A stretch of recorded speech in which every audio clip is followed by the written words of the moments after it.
이어서 오늘 아침 신문 보겠습니다. 먼저 매일경제입니다. 조국 법무부 장관 후보자의 딸이 지난 2009년 공주대 인턴 과정 중 일본에서 열린 국제학교 참석 당시 정식 발표자가 아니었던 것으로 드러났다는 보도입니다.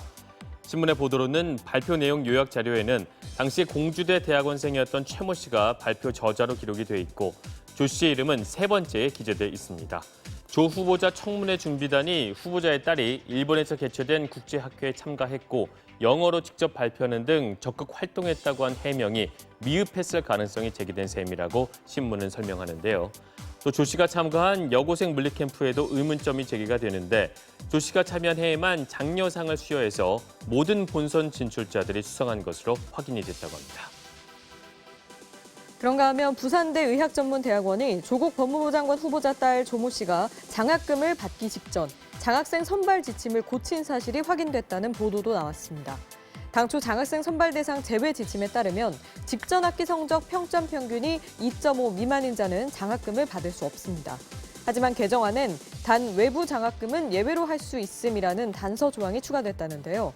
기존 규정에 의하면 조 씨는 장학금을 받을 수 없었지만 조 씨가 낙제를 받기 직전 단서 조항이 달리면서 조 씨의 장학금 수령 길이 열렸다고 신문은 보도했습니다. 국내 공항을 이용하는 일부 외국계 항공사가 항공기에서 동해를 일본해로 표기해서 논란이 일고 있다고 합니다.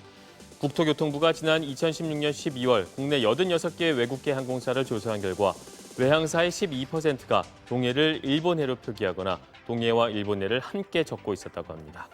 반면 일본해라는 명칭을 사용하지 않고 오직 동해로만 표기한 외항사는 단 한 곳도 없었다는데요. 이들이 일본해라는 표현을 상대적으로 많이 사용한 건 세계 3대 대형 기내용 엔터테인먼트 공급 업체가 항공사에 납품하는 세계 지도를 만들면서 국제 수로기구 정보를 차용해서 지도의 기본값을 일본해로 설정하고 있기 때문이라고 합니다. 그런데도 정부는 28년째 국제수로기구의 동해수역의 국제표준 이름을 동해 일본해로 병기하는 방안을 추진 중이라는 말만 하고 있다고 신문을 꼬집었습니다.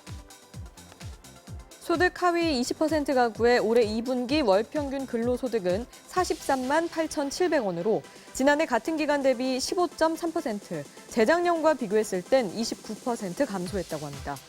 반면 소득 하위 20% 대비 상위 20%의 소득인 5분위 배율은 5.3배로 지난 2003년 통계 작성 후 2분기 기준으로 가장 크게 벌어졌다는데요. 이는 올해 2분기 저소득층과 고소득층 간 소득 격차가 역대 최대로 벌어졌다는 의미인데 저소득층은 최저임금 인상 등의 여파로 일자리를 잃어 근로소득이 줄어든 반면 고소득층은 보편적 복지 정책 덕분에 정부에서 받는 지원금이 늘었기 때문이라고 신문은 주장했습니다. 그동안 꾸준히 감소 추세를 보이던 사기 범죄가 지난해부터 다시 증가세로 돌아섰다고 합니다. 범죄 수법도 날로 진화하고 있다는데요. 이 사기 범죄 발생 건수가 늘고 범죄 수법이 진화하자 경찰이 전문기관 설립에 나섰습니다. 사기 방지 연구센터를 만들어서 이 불특정 다수를 대상으로 하는 다중사기 범죄 수법과 진화 양상을 분석 연구하고 이를 통해서 효과적으로 대응하겠다는 계획이라는데요. 계획에 따르면 센터는 수법 분석팀, 대책연구팀 등 총 4개 팀으로 구성이 될 예정이고 여기서 마련된 사기 범죄 관련 정보를 활용해서 피해가 잦은 노인과 청소년 등에게 교육할 방침이라고 합니다.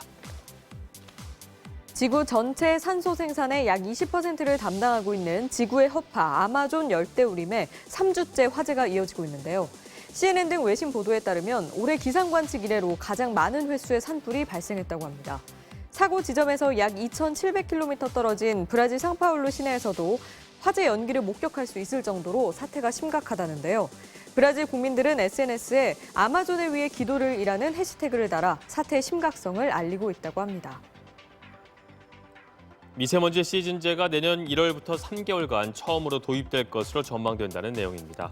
환경노동위원회 소속 신창현 의원이 발의한 개정안에 따르면 미세먼지 시즌제 기간은 내년 1월 1일부터 3월 31일까지로 지자체에 따라서 최대 60일 추가를 할 수가 있습니다. 또 지역마다 특성이 다르다는 점을 고려해서 이 기간 동안의 저감 조치 권한은 지자체에 위임이 된다는데요. 당초 미세먼지 시즌제는 12월에서 3월이 유력했지만 1월에서 3월로 결정이 된 건 올겨울 수도권 비상저감 조치 19건 가운데 17건이 이 기간에 집중됐기 때문이라고 합니다. 무선 이어폰의 성장세가 거침이 없다고 합니다. 애플 에어팟에서 시작해 삼성 갤럭시 버즈의 가세로 시장 규모가 커지면서 올 2분기 시장 규모가 1분기보다 54%나 커졌다는데요. 지난 2016년 애플이 에어팟 1세대를 내놓을 당시만 해도 담배꽁초 같다, 콩나물 같다는 등 혹평이 많았지만 이제는 보조 액세서리를 넘어 패션 아이템으로 자리 잡았고 무선 이어폰이 필수 제품이 되면서 스마트폰에선 유선 이어폰 구멍이 사라지고 있다고 합니다. 아침 신문 살펴봤습니다.